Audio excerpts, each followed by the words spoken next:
অনেক জলের যে ফোয়ারা করবে সেরকম এখানে ব্যবস্থা করছে বোধহয় এগুলোকে আলাদা। এগুলো সব ঘরের ব্যবস্থা। এখানে মন্দিরে এত বড় একটা বিল্ডিং করেছে, কেন করেছে সেটাই আমি জানতে চাইছি।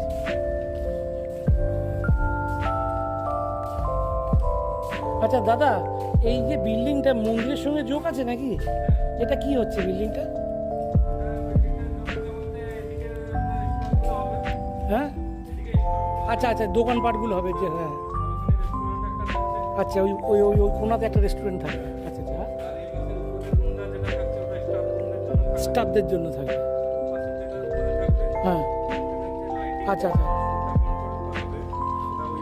ও আচ্ছা আচ্ছা আচ্ছা। এটা একদম বিরাট পরিকল্পনা নিয়ে হচ্ছে। 2-4 বছর 5 বছর পরে জিনিসটা যখন দাঁড়িয়ে যাবে, এখন সব তো ইনস্টলেশন করছে, আন্ডার কনস্ট্রাকশন, তখন ওটা পরিষ্কার পরিপূর্ণতা লাভ করবে।